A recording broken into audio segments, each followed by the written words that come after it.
ഒരു വാക്കിന്, അതെ, വെറുമൊരു വാക്കിന് വലിയൊരു യുദ്ധം തന്നെ തുടങ്ങി വെക്കാനുള്ള കെൽപ്പുണ്ടെന്ന് പറഞ്ഞാൽ വിശ്വസിക്കാൻ സാധിക്കുമോ? വർഷം 2010. ബംഗ്ലാദേശിനെതിരായി ഇന്ത്യ കളത്തിലിറങ്ങുന്ന ടെസ്റ്റ് പരമ്പരയ്ക്ക് മുന്നോടിയായി നടക്കുന്ന പ്രസ് കോൺഫറൻസ്. പങ്കെടുക്കുന്നത് വീരേന്ദർ സെവാഗ്.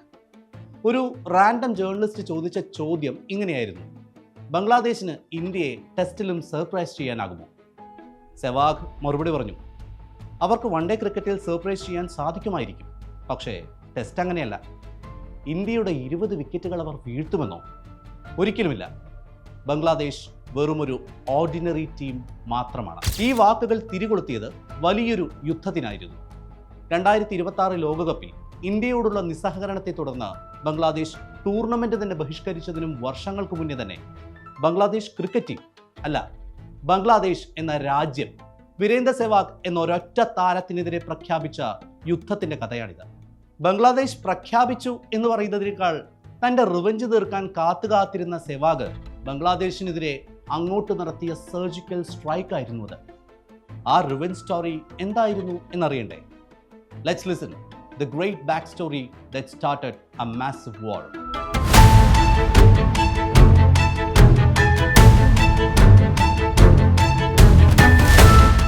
ഒരുപക്ഷെ മോഡേൺ ഡേ ക്രിക്കറ്റിലെ ഏറ്റവും വലിയ തിരിച്ചടികളിലൊന്ന് എന്ന് ഭാവിയിൽ ക്രിക്കറ്റ് ലോകം പറയാനിടയുള്ള സംഭവമായിരിക്കും 2007 ലോകകപ്പിൽ ഇന്ത്യക്ക് സംഭവിച്ച പതനം. 2003 ലോകകപ്പിലെ ഫൈനലിസ്റ്റുകളായിരുന്നു ടീം. 2011 ലോക ചാമ്പ്യന്മാരായ ടീം. പക്ഷേ 2007 ഒന്നുമല്ലാതെ പോവുകയായിരുന്നു. ആ പുറത്താകലിന് പ്രധാന കാരണം ബംഗ്ലാദേശിനോട് ഇന്ത്യ വഴങ്ങിയ ദയനീയ പരാജയമായിരുന്നു. ഇതുവരെ ഒരു ലോകകപ്പ് മത്സരത്തിൽ 200 റൺസ് മാർക്ക് പോലും നേടാനാകാത്തൊരു ടീമിന് മുന്നിൽ, വമ്പന്മാരോട് തോൽക്കാൻ മാത്രം വിധിക്കപ്പെട്ടിരുന്നൊരു ടീമിന് മുന്നിൽ ഇന്ത്യ ഒന്നുമല്ലാതായി പോയ നിമിഷം. പിന്നീട് മൂന്നാം ഗ്രൂപ്പ് മത്സരത്തിൽ ശ്രീലങ്കയോട് പരാജയപ്പെട്ട് പുറത്താകുമ്പോൾ ഇന്ത്യൻ പ്ലേയേഴ്സ് ആരും കരുതി കാണില്ല നാട്ടിൽ അവർക്കെതിരെ അത്രയും വലിയ പ്രതിഷേധങ്ങളും കൊലവിളി പ്രസംഗങ്ങളും അരങ്ങേറുന്നുണ്ടായിരുന്നു എന്ന്. മുഴുവൻ ഇന്ത്യൻ ടീമിനെതിരെയും പ്രതിഷേധം കനത്തിരുന്നെങ്കിലും അക്കൂട്ടത്തിൽ ഏറ്റവും കൂടുതൽ പഴി ഏറ്റുവാങ്ങേണ്ടി വന്നത് വീരേന്ദർ സെവാഗിനായിരുന്നു. അതിന് കാരണം വേൾഡ് കപ്പിന് മുൻപ് മുതൽക്കേ ചോദ്യചിഹ്നമായി നിലനിന്നിരുന്ന അദ്ദേഹത്തിന്റെ ഫോം തന്നെയായിരുന്നു. ശ്രീലങ്കയ്ക്കെതിരെയും ബർമൂഡയ്ക്കെതിരെയും മികച്ച പ്രകടനം കാഴ്ചവെച്ചിരുന്നുവെങ്കിലും ബംഗ്ലാദേശിനെതിരെ ഇന്ത്യ പരാജയപ്പെട്ട മത്സരത്തിൽ വെറും 2 റൺസ് മാത്രമാണ് സെവാഗ് നേടിയിരുന്നത്. തനിക്കെതിരെ ഉയർന്ന മുറവിളികളും പ്രതിഷേധങ്ങളുമെല്ലാം സെവാഗിനെ വല്ലാതെ തളർത്തി. കരീബിയനിൽ നിന്നും തിരിച്ചെത്തിയ സെവാഗ് അടുത്ത 2 ദിവസം ആരെയും കാണാൻ പോലും കൂട്ടാക്കിയില്ല. തൻ്റെ മുറിയിൽ വാതിലടച്ച് മാനസികമായി തളർന്ന് അദ്ദേഹം ആ 2 ദിവസം തള്ളി നീക്കി. അത്രമേൽ മാനസിക വ്യഥയുമായി ഒറ്റയ്ക്ക് തള്ളി നീക്കിയ ആ ദിവസങ്ങളിലാവണം സെവാഗിൻ്റെ മനസ്സിൽ തനിക്കും തൻ്റെ രാജ്യത്തിനും നേരിടേണ്ടി വന്ന അപമാനത്തിന് പകരം ചോദിക്കണം എന്ന ചിന്ത ആദ്യമായി ഉടലെടുത്തത്. പക്ഷേ ചിന്തകളുടെ ആ പേമാരി പെയ്തൊടുങ്ങും മുൻപേ തന്നെ ടീം മാനേജ്മെൻറ്റും സെലക്ടേഴ്സും സെവാഗിനെതിരെ ഒരു ഇടിത്തി തന്നെ കാത്തുവെക്കുന്നുണ്ടായിരുന്നു. വൺ ഡേ ഫോർമാറ്റിൽ സെവാഗ് തുടരുന്ന ഇൻകൺസിസ്റ്റൻസി ചൂണ്ടിക്കാട്ടി അദ്ദേഹത്തെ ഒതുക്കാനുള്ള കരുനീക്കങ്ങൾ മീറ്റിങ്ങുകളിൽ പ്രധാന ടോപ്പിക്കുകളായി മാറി. ഏകദിനത്തിൽ മാത്രമല്ല, അക്കാലത്തെ ഏറ്റവും മികച്ച ടെസ്റ്റ് ബാറ്റ്സ്മാൻമാരിൽ ഒരാളായിരുന്ന സെവാഗിനെ ഇക്കാരണങ്ങൾ ചൂണ്ടിക്കാട്ടി റെഡ് ബോൾ ക്രിക്കറ്റിലും മാനേജ്മെന്റ് ഭ്രഷ്ട് കൽപ്പിച്ചു. ലോകത്തിലെ തന്നെ ഏറ്റവും പവർ ഹിറ്റേഴ്സിൽ ഒരാളായ വീരേന്ദർ സെവാഗ് നിഷ്പ്രഭമായി, ഒന്നുമല്ലാതായി ക്രിക്കറ്റ് ലോകത്തെ നോക്കി നിന്നു. അങ്ങനെ ഇരിക്കെയായിരുന്നു പാകിസ്ഥാനെതിരായ ടെസ്റ്റ് സീരീസിന്റെ ഒരുക്കങ്ങളിലേക്ക് ടീം ഇന്ത്യ കടക്കുന്നത്. ഷെഡ്യൂൾ വന്നു, പ്ലാനിംഗ് തുടങ്ങി, അങ്ങനെ സെലക്ഷൻ പ്രോസസ് എത്തി. ടീമിൽ സ്വാഭാവികമായും സെവാഗിന് ഇടമുണ്ടായിരുന്നില്ല. പക്ഷേ അപ്പോഴത്തെ ഇന്ത്യൻ ടെസ്റ്റ് ടീം ക്യാപ്റ്റനായിരുന്ന അനിൽ കുംബ്ലെ ഒരു കാര്യത്തിൽ മാത്രം ഒരു കോംപ്രമൈസിനും തയ്യാറാവാത്ത വിധം വാശി പിടിച്ചു. തൻ്റെ ടീമിൽ ഓപ്പണറായി സെവാഗ് ഉണ്ടായിരിക്കണം. വലിയ കോലാഹലങ്ങൾക്കൊടുവിൽ മാനേജ്മെന്റിന് ക്യാപ്റ്റന്റെ ഡിസിഷന് മുന്നിൽ വഴങ്ങേണ്ടി വന്നു. അങ്ങനെ സെവാഗ് ടീമിലേക്ക് തിരിച്ചെത്തുന്നു. വെറുതെ ടീമിലേക്ക് വരാൻ അയാൾക്ക് മനസ്സുണ്ടായിരുന്നില്ല. ഏത് കൊലകൊമ്പനെയും ഭയപ്പെടുത്തും വിധം റൺസ് നേടി സെവാഗ് തിരിച്ചുവരവ് ഗംഭീരമാക്കി. അതിൽ ഒരു ട്രിപ്പിൾ സെഞ്ചുറിയും ഉൾപ്പെടുന്നു. പിന്നീട് അങ്ങോട്ട് മറ്റൊരു സെവാഗിനെ ക്രിക്കറ്റ് ലോകം കണ്ടു. എല്ലാ ഫോർമാറ്റിലും കൺസിസ്റ്റൻ്റായി റൺസ് നേടുന്ന, കാം ആൻഡ് കൂളായ, എന്നാൽ അപകടകാരിയായ സെവാഗിനെ. എന്തിനേറെ പറയുന്നു, 2011 ഇന്ത്യയിലും ബംഗ്ലാദേശിലും വെച്ച് നടക്കാനിരിക്കുന്ന ഏകദിന ലോകകപ്പിൽ സെവാഗിനെ ബ്രാൻഡ് അംബാസിഡറായി തിരഞ്ഞെടുക്കുക പോലും ചെയ്തു.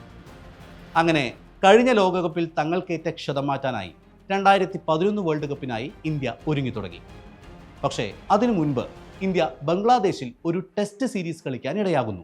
2003-ലെയും 2011-ലെയും വേൾഡ് കപ്പ് സ്ക്വാഡുകളേക്കാൾ സെവാഗിന് മികച്ചതെന്ന് തോന്നിയിരുന്ന 2007-ലെ ടീമിനെ അട്ടിമറിച്ച ബംഗ്ലാദേശിനെതിരെ ടെസ്റ്റിൽ പകരം വീട്ടാനുള്ള അവസരം പക മനസ്സിൽ വച്ചു പുലർത്തിയ സെവാഗിന് അതൊരു ഗോൾഡൻ ഓപ്പർച്യൂണിറ്റി ആയിരുന്നു.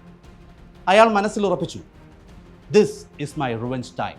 ആ ടെസ്റ്റ് സീരീസിന് മുൻപായിട്ടായിരുന്നു നമ്മൾ ആദ്യം പറഞ്ഞ കോൺട്രവേഴ്ഷ്യൽ സ്റ്റേറ്റ്മെന്റ് സെവാഗ് പറയുന്നത്.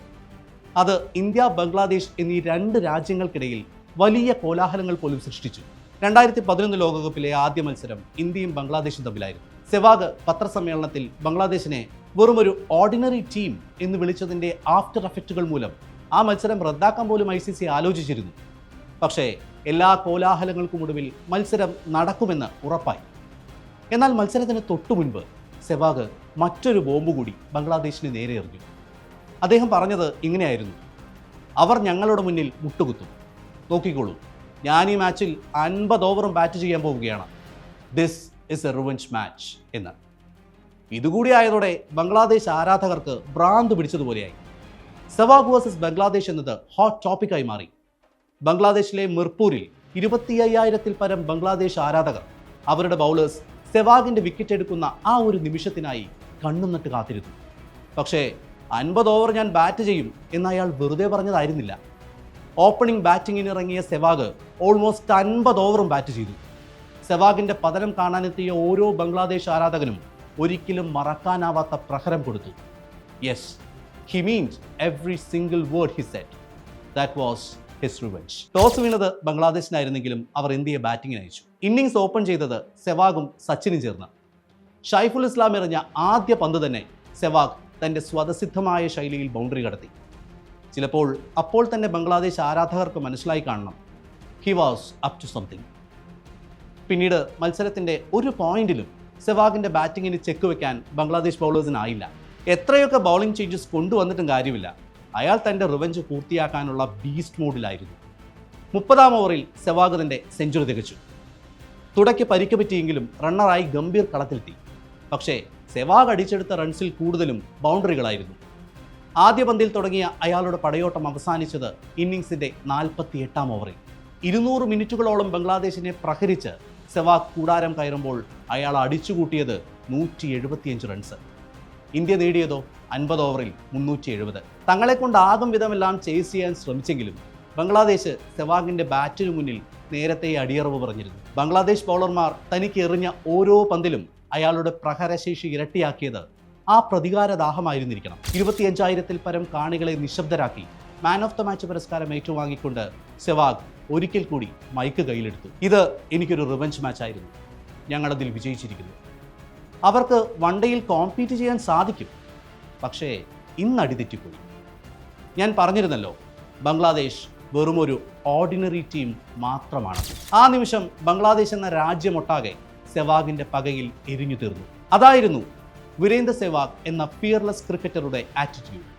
Get, set, attack. ഇനിയും എത്ര എതിരാളികൾ മുന്നിൽ വന്നു നിന്നാലും ഇന്ത്യയുടെ വീരുവിന് അതേ പറയാനുണ്ടാകൂ. Let's join the party.